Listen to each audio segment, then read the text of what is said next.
هاي السلام عليكم، كيف حالكم؟ أنا ليلى، أنا من فيتنام وأتحدث لغة عربية فصحى.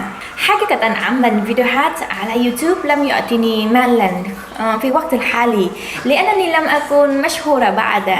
ولكن هذا العمل أعطاني كثيرا من الفرص للتعرف على الناس من مختلف الدول في العالم، خاصة العالم العربي. فمنذ حوالي 5 أيام كان هناك شخص تواصل معي على انستغرام، فهو من المغرب. الشيء المدهش أنه أستاذ تعليم فنون القتال الفيتنامي. نعم، هو عربي وهو يمارس ويدرس فنون القتال الفيتنامي. فهذا شيء أدهشني كثيرا، لأنني لم أتوقع أن فنون القتال الفيتنامي يعني معروف لدى العرب، خاصة الشخص من دولة بعيدة جدا عن فيتنام. فلذلك يجب أن أنظم فورا مقابلة معه عبر الإنترنت. فاليوم سنتعلم على أستاذ فنون القتال الفيتنامي وهو عربي. يلا، السلام عليكم. عليكم السلام. كيف حال؟ الحمد لله، بارك الله فيك. ممكن تقدم شيئا عن نفسك؟ اسمي اللعبي حاتم، مغربي، أمارس فنون الحرب الفيتنامية منذ أكثر من 30 سنة. 30 سنة؟ هذا أكثر كثير. تقريبا 40 سنة تقريبا. ممكن تخبرني ما هو سبب دفعك أن تريد أن تتعلم فنون الدفاع الفيتنامي؟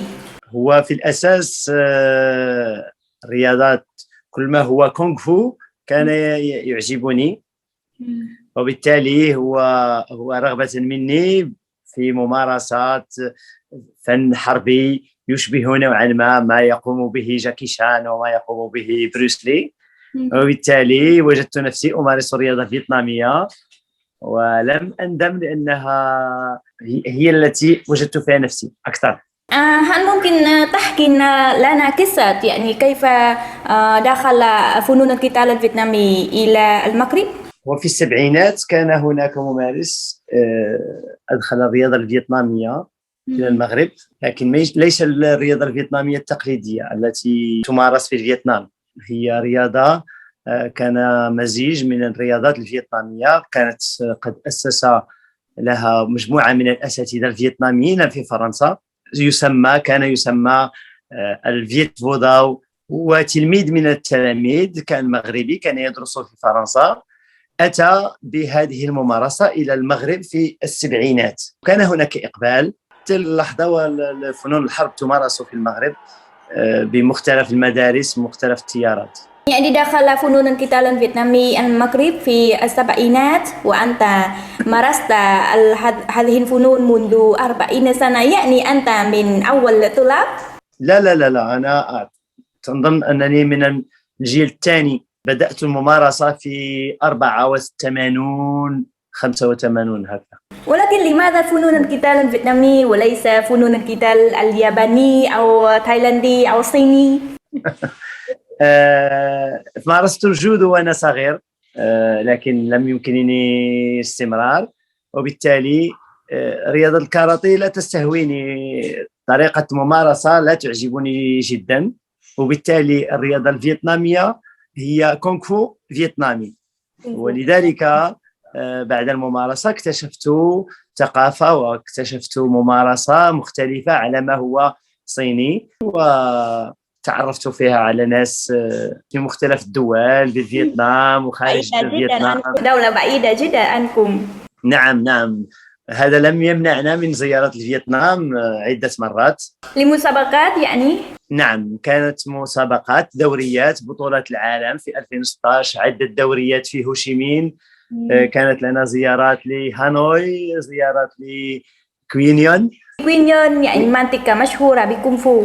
نعم، كوينيون ذهبنا لزيارة بندن، مدينة بندن اللي هي مهد الرياضات الفيتنامية. وكان هناك مهرجان لفنون الحرب التقليدية. نعم. وشاركنا فيه في 2014 و2016. يمكن أن تصف لنا بعضا يعني خصائص خاصة لفنون القتال الفيتنامي بمقارنة بفنون القتال الصيني أو ياباني؟ أنا اعتباري بحكم تجربتي أعتبر أن الرياضات الفيتنامية أو الفن الحربي الفيتنامي هو فن لا زال حيا نوعا ما. بالنسبة للفيتنام الرياضة لا زال خلاقة، لا زال فيها اجتهاد، وما فيها عدة مدارس وفيها اجتهاد متطور. تطور. هذا هو الكلمة، تطور واجتهاد، ولا زالت تتحرك، بمعنى الابتكار والمشاركة والمساهمة في تطور الرياضة لا زال ممكنا. حقيقة فنون القتال الفيتنامي جاءت من حياة الزراعية، يعني مارسه أول هم الفلاحون، فلذلك خصائصها يعني جدا بسيطة، يعني حتى أن أسلحة نستخدمها يعني من حياة الزراعية. أكيد. فيمكنك أن تطبقها بسهولة في حياتك اليومية. هي ليست سهلة في الممارسة. الرياضة الفيتنامية تتطلب ليونة وتتطلب رشاقة. يعني أقصد أن حينما تجد أي مشكلة في الطريق فيمكن أن تطبق ما مارسته. هذا أكيد. أشخاص تعرضوا لاعتداءات واستطاعوا أن يدافعوا على أنفسهم بهذه الممارسة.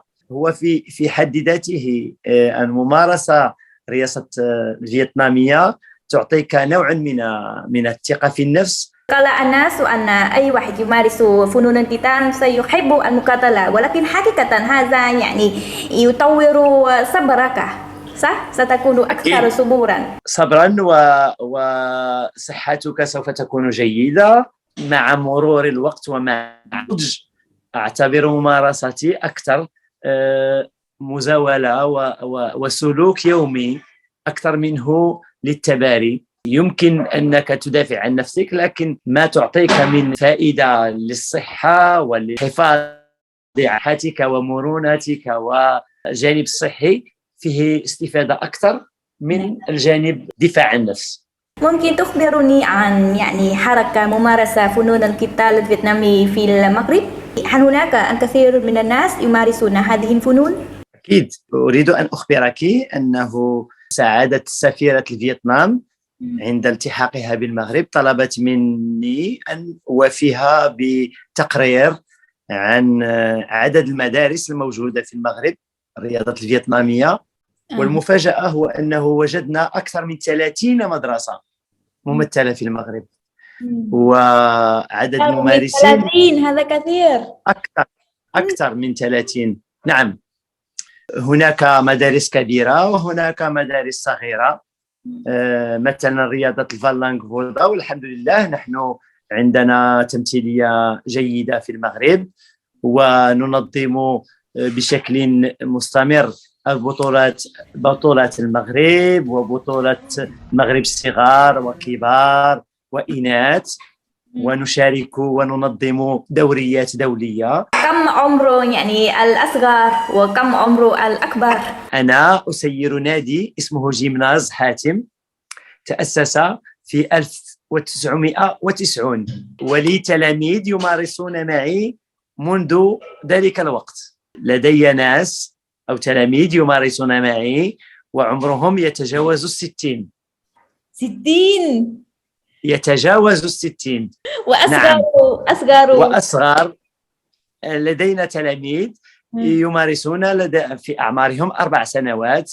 في النادي لدينا عدة دروس حصص ويتدربون بالأعمار. يعني من الصور الموجودة على حساب انستغرام الخاص بك وجدت يعني صورة بعض الممارسات يعني النساء، فهذا شيء غريب بالنسبة لفيتنام. هذا شيء عادي، أما في دول عربية أجدنا النساء العربيات أو النساء المسلمات جدا متحفظات، فهل ممارسة فنون القتال هذا يخالف معايير يا النساء؟